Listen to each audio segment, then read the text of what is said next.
Yo, it's good, it's your boy Kurt, and today we have another reaction, no? So mag-react tayo sa bagong kanta ni Skaz Takli, no? Ang title niya is I'm Done.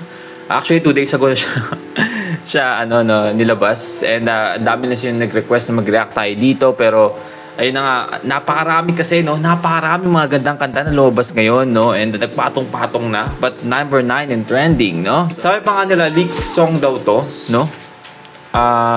Ano ba to? Parang dahil nag-leak na force lang siyang ilabas na ng mas maaga dun sa, planned date talaga kung kailan niya gustong ilabas. But yeah, I'm really excited, no? Without no further ado, man, let's fucking get it.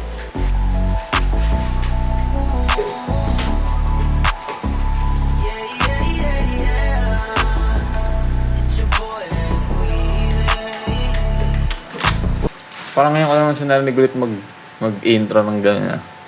Ako lang. Huwag ka mag-alala, kakalimutan din kita someday. Huwag mo na akong pakilaman, baby girl, just do your thing. Kung inaakala mo siguro na hindi ko kayang mawala ka. Halos 1 taon na tayo, di ka ba nangihinayang? 1 taon na rin akong tanga. Kaya wag mo kong sisihin pag di mo maintindihan. Di ako ang may kasalanan. Nasanay ka kasi na lagi kang pinagbibigyan. Pangilang beses mo na yan.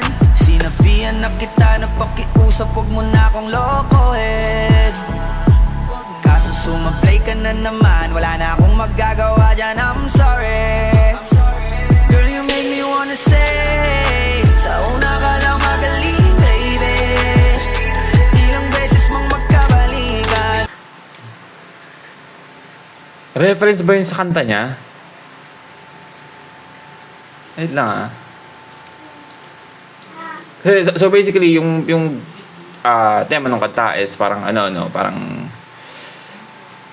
ayun na nga, yung babae is lagi na nagkakamali or masyadong paglaro and lagi siya pinagbibigyan pero paulit-ulit na, so parang napasabi siya na ayun na nga. Kanta ba niya yun? Oo nga, kanta nga niya, sa una ka lang magaling. Sa una ka lang magaling. Okay. So nireference yung karilang kanta na isa, ang galing nun. Paulit-ulit lang tayo, yeah. And I don't wanna see your face. Ayokong makita ka ulit, baby. Kasi nakakasama ng pagbigyan. Yung pagkapraning mo, yung kitang pakinggan. Baby girl, stop cause I'm done. Oo, mabigat. Hindi ko rin itatangging lagi akong hirap. Wala kasing gabing hindi ako umiyak. Kung pwede ka lang gantihan aking tinitiyak na hindi ka rin makakatulog, di ka rin makakakain, di mo kakayanin ang sakit. Kaso ayaw.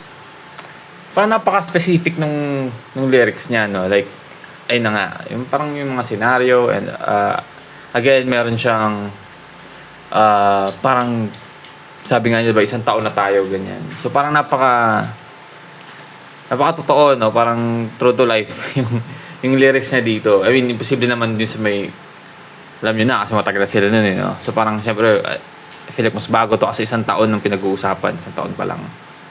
Okay. Kung gumawa ng pangit kahit labis na yung galit, mas pinili ko na maging mabait.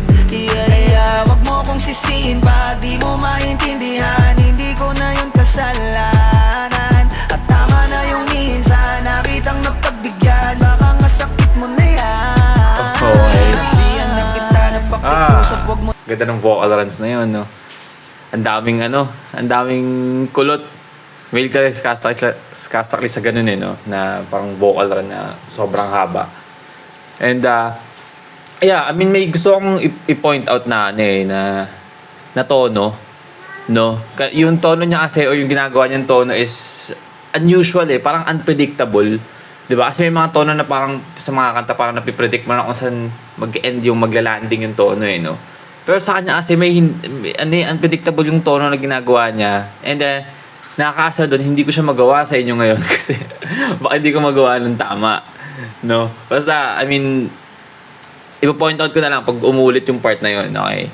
Yun lang, huli natin. Wag mo na akong lokohin.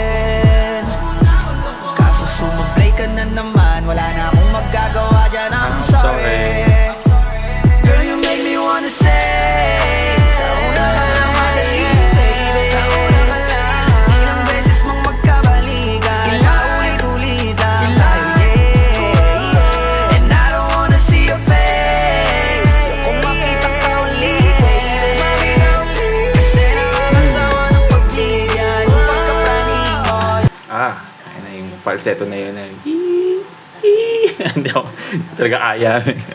Okay lang pakinggan, baby girl, stop cause I'm done. Hey, ito lang pagka, ender nun. Alright, well again, that's Caustically I'm Done, no? Men, napakagandang kanta. I mean, sigurado marami tatamaan dito, pero gusto ko lang i-point that is napaka-specific ng mga detalye nun, no? Parang gusto kong makuha yung kaning sauce. Okay, well, again, that's Caustically. This is a request reaction. Again, maraming salamat sa mga nag-request, no? I mean, 2 days ago, pa ito nilalabas, number 9 on trending, men. Mahaba pa yung araw, no? Akit at akit pa to sa sa numbering galing sa trending for music, but yeah, I mean napakagandang kanta, no? Again, yung gusto ko i-point out dito is yung sa mga verse niya, napaka-unpredictable nung flow and yung tono, no? Hindi siya yung usual na marinig natin na generic na flow sa mga kanta. I mean tono pala sa mga kanta, no? Napakaganda, kasi parang cut off guard ka yung mga ganong klaseng like creative na yung pag-iisip ng mga panibagong tono, no, sa mga kanta, nakakabilang buhay, nakakuha agad ng atensyon, no, kahit hindi ka masyadong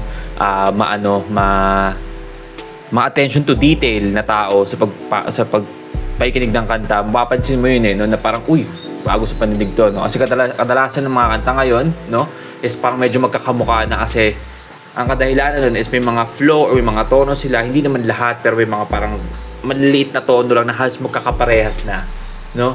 Na parang ni-recycle and kino-combine, para hindi na ine-evolve, hindi naman siya ginagaya, no? I mean, pwede kasing inspired or na-evolve lang yung tono doon, no? Pero ang gusto kong sabihin is yun yung dahilan bakit parang medyo magkakatulog na sila, kasi yun na yung nagiging kadalasang uso, no, na klase ng tunog, no.